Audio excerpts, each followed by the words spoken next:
नमस्कार, आप सभी का स्वागत है विंध्य भारत में। मैं हूं आपके साथ साक्षी गुप्ता। आइए बढ़ते हैं कुछ खास खबरों के साथ। नगर परिषद डभौरा में जनता की समस्याओं एवं हो रहे भ्रष्टाचार के खिलाफ रामनरेश यादव लगातार 4 दिन क्रमिक अनशन में बैठने के बावजूद भी प्रशासन अधिकारियों द्वारा नजरअंदाज किया, जिसके कारण आज दिनांक 14 जून 2024 से आमरण अनशन पर बैठना पड़ा।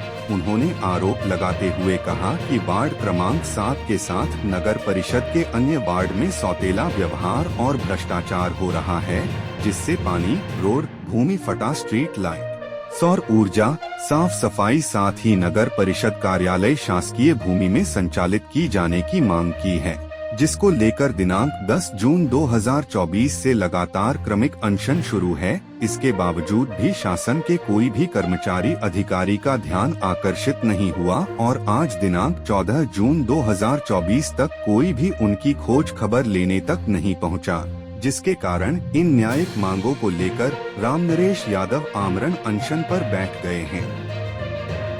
अनशनकारी रामनरेश यादव ने कहा कि इस कड़की धूप में मैं मर जाऊंगा, मिट जाऊंगा, लेकिन पीछे नहीं हटूंगा। अनशन के दौरान आज से मेरा खाना पीना सब कुछ बंद रहेगा और अगर मैं मर जाता हूं तो मुझे सीएमओ एवं नगर परिषद अध्यक्ष की कुर्सी के पास दफना देना, ताकि मैं उन्हें मरने के बावजूद भी याद दिलाता रहूं। आमरण अनशन में वरिष्ठ सेवानिवृत्त प्राचार्य श्री अमृतलाल द्विवेदी ने कहा कि डभौरा क्षेत्र का दुर्भाग्य है कि यहाँ की जनता अमन और चैन से जीवन यापन कर सके एवं यहाँ की जनता की मूलभूत जरूरतों पूरी हो सके, लेकिन जब भी अन्याय और अत्याचार बढ़ा है, कोई न कोई मसीहा खड़ा हुआ है।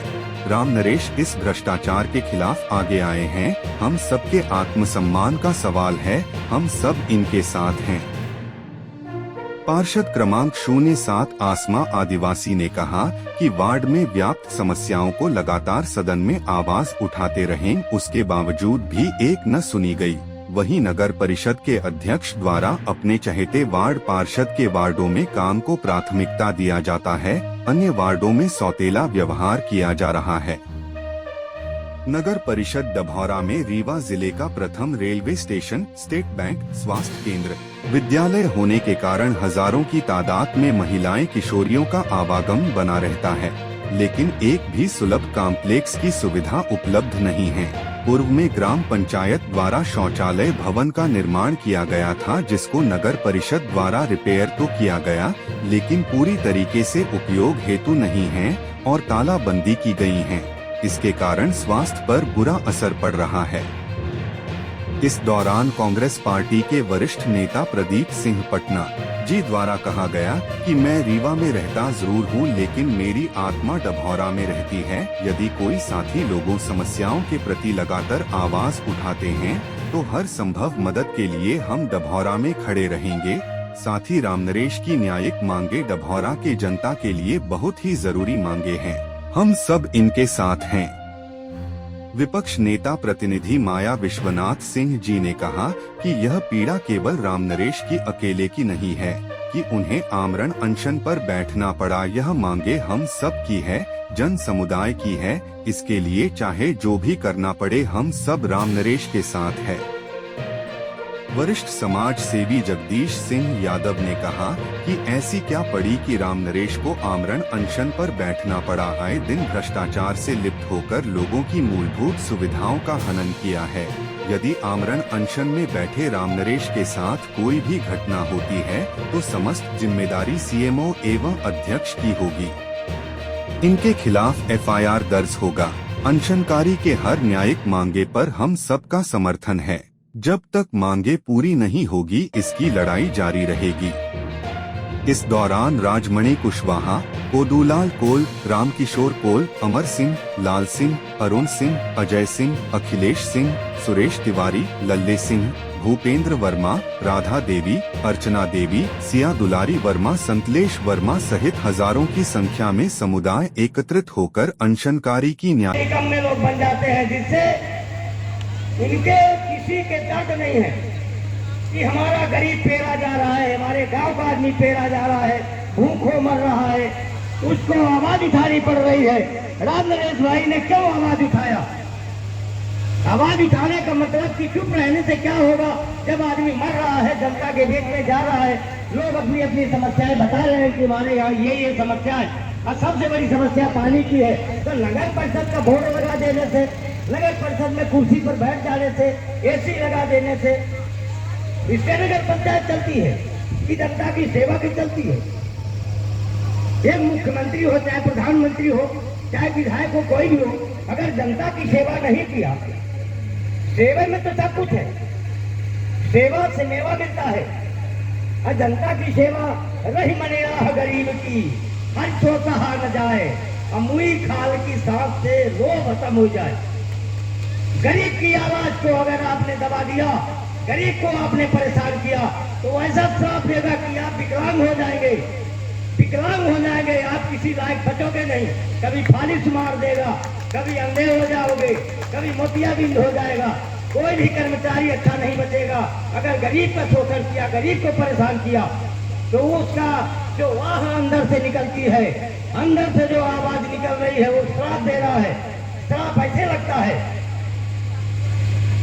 तो हम आपके कार्यक्रम को बहुत प्रशंसनीय कहते हैं कि आपने गरीबों की आवाज को आगे बढ़ाने का काम किया, और जनता के बीच में धूप में, कड़ी धूप में मरने तक के लिए आप तैयार हैं। अब इससे बड़ी बात क्या हो सकती है। और वो आदमी कैसे है जो कि पदाधिकारी बन करके और गरीब की कोई आवाज सुनने वाले नहीं है। ऐसे निकम्मे लोगों से क्या बात कही जा सकती है। पुलिस प्रशासन को अवगत होने की जरूरत है।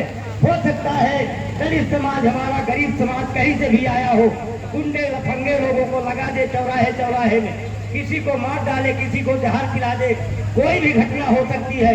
ये पुलिस की जानकारी उसके दिमाग में होने की जरूरत है। जब तक पुलिस प्रशासन सक्षम नहीं होगा, वो दबे है, वो प्रशासन से दबे है, क्या कर सकता है कोई प्रशासन हमारा है। पर गरीब की आवाज जिस समय जाएगी, उस समय शासन प्रशासन नहीं चलेगा, सब दब जाएगा। निवासी हूँ। आज हम हरिजन बस्ती पनवार में वार्ड नंबर 12 में गए। इतनी पानी की समस्या कि हमको वहाँ की लेडीजों ने चारों तरफ से घेर ली। अगर सीएम साहब आप में हिम्मत है और अध्यक्ष महोदय आप में हिम्मत है, चलिए अभी आप और चलिए बाढ़ में, देखिए क्या स्थिति है बाढ़ों में पानी के लिए। त्राह मची हुई है कि हमको पानी नहीं है, हमारे यहाँ कुछ नहीं हो रहा है, हम लोग मर रहे हैं। जब आप पानी नहीं दे सकती, आप पानी एक चुल्लू नहीं दे सकती हैं, तो किसके लिए आप अध्यक्ष बनी हुई हैं। और ये सीएमओ यहाँ सिर्फ अपनी झोली भरने के लिए आए हैं, न कि किसी जनता की सेवा करने के लिए आए हैं। मैं चैलेंज देना चाहता हूँ इस मंच के माध्यम से, सीएमओ साहब, आप हम लोग डंडे वाले नहीं है, आप जेल नहीं, आप हम लोगों को गोली बनवा दीजिए, पर हम गोली मरता लेंगे। पर आप ये सोचते हो कि चलिए हम जेल दिलवा देंगे, आपका शासन आ सकता है, तो हम लोग जानने वाले नहीं हैं, गोली खा लेंगे, प्राण दे देंगे। और राम नरेश भाई, आप चिंता मत करिएगा, 24 घंटा आपके साथ रहूंगा और यही हमारा टेंशन बैठूंगा। और जो करना हो, मैं खुले मंच से कह रहा हूँ कि आप कर लीजिए। हम लोग एक विपक्ष रहेगा कि आप रहेंगे, ये समय बताएगा। भाइयों, बड़े दुख की बात है, हमारे इस नगर परिषद में जो हमारे विपक्षी वार्ड हैं, उनमें किसी भी प्रकार की, कहीं कहीं तो मान के चलिए 4-4 हैंडपंप, 4-4 बोर, 9-9 हैंड मोटर एक साल लगाए जा रहे हैं। हमारे विपक्ष के पार्षदों के यहाँ एक बोट, 1 मोटर, 2 मोटर, इस तरह का काम किया जा रहा है। हमारे यहाँ नगर परिषद में एक ही वार्ड में 200 लाइटें लगा दी गई। क्या है, हमारे वार्ड में अंधेरे नहीं है? यहाँ तो आप धुरकुल चले जाइए, बस्ती मझियाड़ी चले जाइए, आप कोटा चले जाइए, पनवार चले जाइए, पालहर, तुर्का, बटनागढ़ी, वहाँ चले जाइए, वहाँ गरीब नहीं बसते हैं, वहाँ तो और से ज्यादा गरीब हैं।